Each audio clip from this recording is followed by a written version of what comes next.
प्रधानमंत्री नरेंद्र मोदी ने आज आकांक्षी जिलों के कॉन्फ्रेंस में संबोधित करते हुए कहा कि सरकार के अलग अलग मंत्रालयों ने अलग अलग विभागों ने ऐसे 142 जिलों की एक लिस्ट तैयार की है जिन 1-2 पैरामीटर्स पर ये अलग अलग 142 जिले पीछे हैं। अब वहां पर भी हमें उसी कलेक्टिव अप्रोच के साथ काम करना है जैसे हम आकांक्षी जिलों में करते हैं।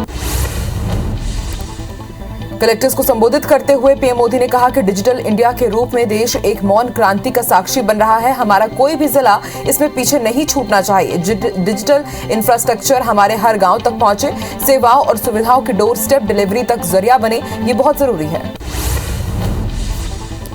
प्रधानमंत्री नरेंद्र मोदी ने आगे कहा कि सरकार के अलग अलग मंत्रालयों ने अलग अलग विभागों ने ऐसे 142 जिलों की लिस्ट तैयार की है जिन 1-2 पैरामीटर्स पर ये अलग अलग 142 जिले पीछे हैं। अभी वहां पर हमें कलेक्टिव अप्रोच के साथ काम करना है। प्रधानमंत्री नरेंद्र मोदी ने कहा कि पिछले 4 सालों में देश के लगभग हर आकांक्षी जिले में जनधन खातों में 4 से 5 गुना की वृद्धि हुई है। लगभग हर परिवार को शौचालय मिला है, हर गांव तक बिजली पहुंची है।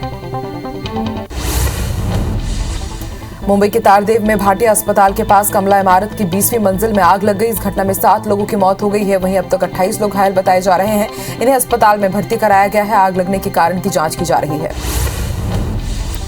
मुंबई की कमला इमारत की 20वीं मंजिल में आग लगने से 7 लोगों की मौत पर पीएम मोदी ने दुख जताया। प्रधानमंत्री नरेंद्र मोदी ने अग्निकांड हादसे में मृतकों के परिजनों के लिए पीएमएनआरएफ से प्रत्येक को 2 लाख रुपए की अनुग्रह राशि देने की घोषणा की है। वहीं घायलों को 50,000 रुपए दिए जाएंगे।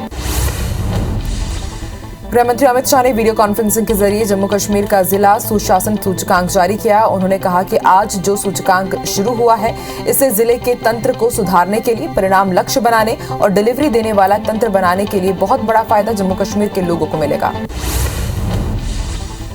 बहुजन समाज पार्टी प्रमुख मायावती ने लखनऊ में उत्तर प्रदेश विधानसभा चुनाव के लिए दूसरे चरण के 51 उम्मीदवारों की लिस्ट जारी की है। मायावती ने कहा कि इस बार हमारा चुनाव नारा होगा, हर पोलिंग बूथ को जीतना है, बीएसपी को सत्ता में लाना है। यूपी में सीएम चेहरे पर प्रियंका गांधी ने सफाई देते हुए कहा कि मेरी पार्टी कहीं कहीं पर यह तय करती है कि सीएम का चेहरा कौन होगा, कहीं पर भी ये तय नहीं करती कि पार्टी का तरीका है। मैं ये नहीं कह रही हूं कि सीएम का चेहरा मैं ही हूं। उन्होंने कहा कि उत्तर प्रदेश सीएम को लेकर बार बार एक ही सवाल पूछे जाने पर मैंने चिढ़कर कह दिया कि हर जगह मेरा चेहरा है। लता मंगेशकर की प्रबंधन टीम ने वायरल हो रही झूठी खबरों को लेकर एक बयान जारी किया है। टीम ने कहा कि गायिका के स्वास्थ्य के बारे में कई झूठी अफवाहें इंटरनेट पर घूम रही हैं। टीम ने उनके फैंस से इस तरह की खबरों पर विश्वास न करने की अपील की है। टीम ने कहा कि झूठी खबरों को हवा ना दें। लता मंगेशकर आईसीयू में हैं, फिलहाल वो कोविड से ठीक हो गई हैं। छत्तीसगढ़ के मुख्यमंत्री भूपेश बघेल ने पशुपालक, ग्रामीणों, गौठान समितियों और गौठानों से जुड़ी महिला स्व सहायता समूहों को 4 करोड़ 21 लाख रुपए की राशि का ऑनलाइन भुगतान किया, जिसमें बीते एक पखवाड़े में क्रय गोबर के एवज में 2 करोड़ 76 लाख रुपए गौठान समितियों को और महिला स्व सहायता समूहों को 58 लाख रुपए की लाभांश राशि भी शामिल है। छत्तीसगढ़ में धान खरीदी की तारीख बढ़ा दी गई है। धान खरीदी पहले 31 जनवरी तक होनी थी, जिसे अब 1 हफ्ते तक आगे बढ़ा दिया गया है। सीएम भूपेश बघेल ने धान खरीदी की समीक्षा के दौरान किसानों की मांगों और चिंता को देखते हुए घोषणा की। मुख्यमंत्री ने कहा कि अब किसानों को धान बेचने के लिए चिंता करने की जरूरत नहीं है। जबलपुर में बढ़ते कोरोना संक्रमण को देखते हुए ऑनलाइन और ओपन बुक सिस्टम पर परीक्षा कराने की मांग को लेकर एनएसयूआई के कार्यकर्ताओं ने जल सत्याग्रह किया। एनएसयूआई कार्यकर्ता नर्मदा के ग्वारी घाट पहुंचे और उन्होंने नर्मदा नदी में जल सत्याग्रह किया। जल सत्याग्रह के दौरान पानी में खड़े होकर एनएसयूआई के कार्यकर्ताओं ने जमकर नारेबाजी भी की।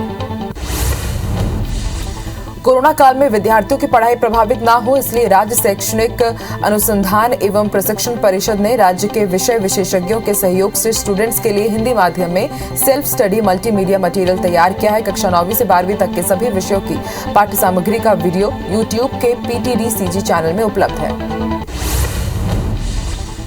भारतीय रेल ने कुछ समय पहले इंदौर से क्लोन ट्रेन चलाने का फैसला किया था, लेकिन फिलहाल बढ़ते कोरोना के मामलों के बीच इस पर शुरू होने पर संशय बना हुआ है। रतलाम मंडल को फिलहाल रेल मंत्रालय से हरी झंडी आने का इंतजार है। दरअसल पूर्व लोकसभा स्पीकर सुमित्रा महाजन ने रेल मंत्री से इंदौर से नई दिल्ली के बीच क्लोन ट्रेन चलाने की मांग की थी। शराब को लेकर छत्तीसगढ़ की राजनीति गरमाई हुई है। शराबबंदी को लेकर भाजपा की ओर से दबाव बनाए जाने पर कांग्रेस ने पलटवार किया है। कांग्रेस विधायक और संसदीय सचिव विकास उपाध्याय ने कहा कि छत्तीसगढ़ के भाजपा नेता मध्य प्रदेश की शराब नीति पर क्यों मौन है।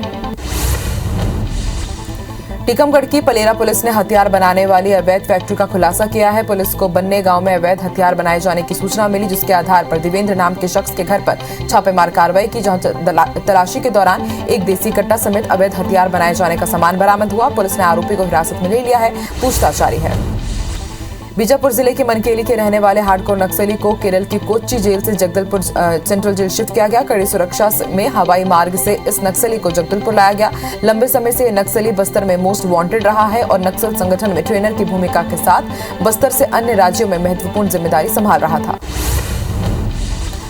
आगरमालवा जिले के गुंजारिया गांव में पानी टंकी गिरने से 8 साल के बालक की मौत हो गई और 3 बच्चे घायल हो गए। ये बच्चे शासकीय मिडिल स्कूल में पानी टंकी के नीचे खेल रहे थे। सूचना मिलते ही बड़ा गांव चौकी पुलिस मौके पर पहुंची। सभी घायल बच्चों को नलखेड़ा के शासकीय अस्पताल में लाया गया। छत्तीसगढ़ में आज एक बार फिर से मौसम के मिजाज में बदलाव देखने को मिला है। मौसम विभाग ने 22 जनवरी की शाम और रात में सरगुजा संभाग और उससे लगे बिलासपुर संभाग के जिलों में 1-2 स्थानों पर हल्की बारिश की संभावना जताई है। मौसम विभाग ने कहा है कि यहां गरज चमक के साथ आकाशीय बिजली गिरने की भी संभावना है।